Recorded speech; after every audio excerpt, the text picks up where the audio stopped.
So we can actually worship the Shastra. We can offer arti, especially on Vyas Puja day. We can offer arti to the scriptures. And we can even bow down and worship.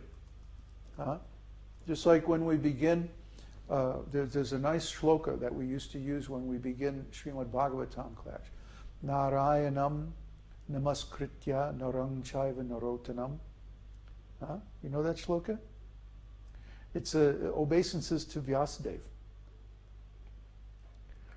That Vyasadeva is an incarnation of Narayana, and everything that he wrote is exactly on the platform of transcendental sound vibration, like the Vedas, the breathing of Narayan.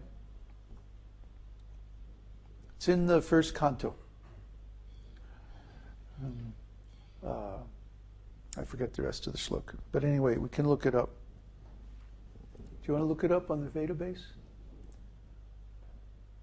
I have too many applications. Okay. It is also said to Narada Muni, my dear Narada, a person who writes Vaishnava literature and who keeps such literature at home has Lord Narayan always residing in his house. In Srimad Bhagavatam, 12th canto, 13th chapter, verse 15, it is stated, Srimad Bhagavatam is the essence of all Vedanta philosophy. Any person who has become attached in some way or other to the reading of Srimad Bhagavatam cannot have any taste for reading any other literature. Well, that's sure true. In other words, a person who has relished the transcendental bliss of Srimad Bhagavatam cannot be satisfied with mundane writings. Oh, that's so true. Sometimes we have to research like technical writings for different engagements that we have. Or for the economy or the social or political situation, so that we can understand the trends in society and how we can best deal with those conditions to protect our Sangha and like that. But certainly we don't have a taste for reading. Beyond the needs of service, beyond the needs of our devotional engagement, we don't have any taste for reading these literatures. Current events and politics and science. It's just so dry. Sometimes have to force myself to read some of this stuff because I know that this knowledge is necessary for protecting our Sangha or whatever. But it's not very tasteful. Once you become accustomed to reading Srimad Bhagavatam especially, because as I said, it's the essence of Vedanta. The essence of Vedanta. The Vedanta is the essence of the Vedas, and Srimad Bhagavatam is the essence of Vedanta. So how sweet is Srimad Bhagavatam? Because it contains the pastimes of Lord Krishna, especially in his childhood form. The next section is titled Residing in Mathura. In the Varaha Purana, there is a statement praising the residential quarters of Mathura. Lord Varaha tells the men of earth, any person who becomes attracted to places other than Mathura will certainly be captivated by the illusory energy. In the Brahmanda Purana, it is said that all the results of traveling on all the pilgrimages within the three worlds can be achieved simply by touching the holy land of Mathura. In many Shastras it is said that simply by hearing, remembering, glorifying, desiring, seeing, or touching the land of Mathura, one can achieve all desires. It's interesting because Mathura is a major rail hub in India. There are many lines crossing in Mathura. And so many trains pass through Mathura. Not Vrindavan. They're on the other side of the Jamuna River in Mathura, district Mathura. So many thousands and millions of people who live in India have actually seen Mathura, at least from the train. And even by remembering, even just by seeing the train schedule, at such and such a time we're going to pass through Mathura, they become purified. This is the power of the holy Dham. Anyone who passes through, or what to speak of those who go on pilgrimage, and see all the different pastime places of Krishna in Mathura are eternally glorified. So, rendering service to devotees, one of my favorite topics. In the Padma Purana, there is a nice statement praising the service of the Vaishnavas, or devotees. In that scripture, Lord Shiva tells Parvati, "My dear Parvati, there are different methods of worship, and out of all such methods, the worship of the Supreme Person is considered to be the highest. But even higher than the worship of the Lord is the worship of the Lord's devotees." Huh? I wonder if that other shloka... later on this. A similar statement is in the 3rd canto, 7th chapter, verse 19 of Srimad Bhagavatam. "Let me become a sincere servant of the devotees, because by serving them, one can achieve unalloyed devotional service unto the lotus feet of the Lord. The service of devotees diminishes all miserable material conditions and develops within one a deep devotional love for the Supreme Personality of Godhead." Well, what could be better than that, huh? When we serve the devotees, just like preaching.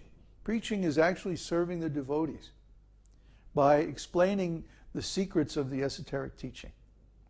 So when we preach or perform services in support of preaching, such as making the website or making the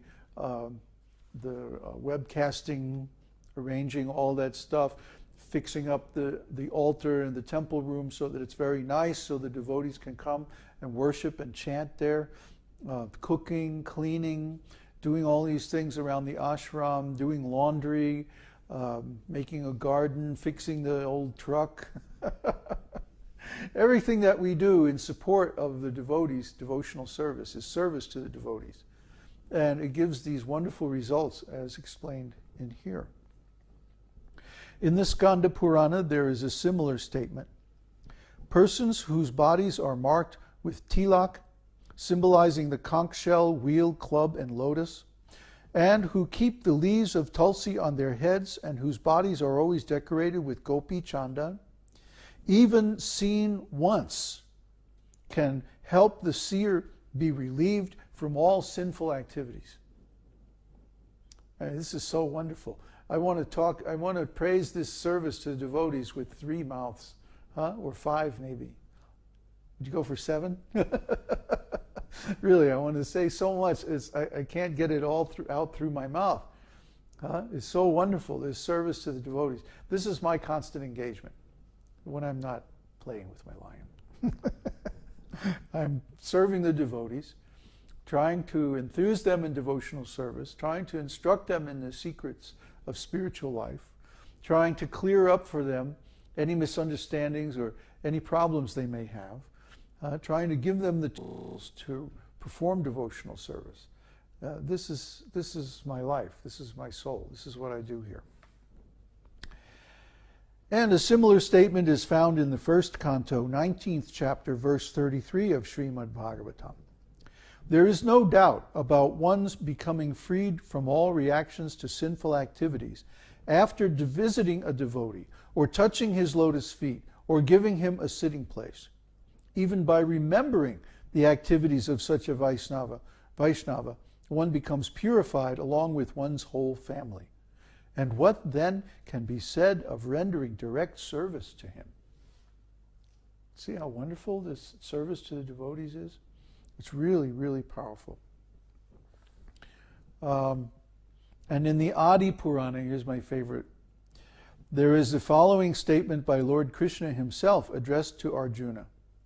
My dear Partha, one who claims to be my devotee is not so. Only a person who claims to be the devotee of my devotee is actually my devotee. No one can approach the Supreme Personality of Godhead directly.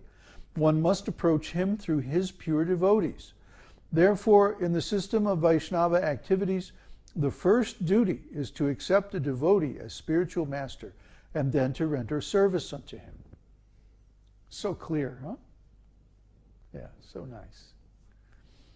Sri Rupa Goswami affirms that all the quotations given in the Bhakti Rasamrita Sindhu from different scriptures are accepted by the great acharyas and devotees of the Lord.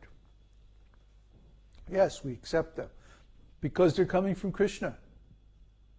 We're devotees of Krishna. That means we accept whatever Krishna says. If Krishna tells us that he wants us to serve his devotees first, then we serve the devotees first. And it's a fact. The Vaishnava etiquette is, if you are engaged in worshiping the Lord, doing arti, or even bathing and dressing the Lord, and a devotee comes, then you should immediately stop the worship of the Lord and receive the devotee and worship and serve the devotee. This is the etiquette. So if this is the case, then imagine how important is service of the devotee. See? It's so important that, what was his name?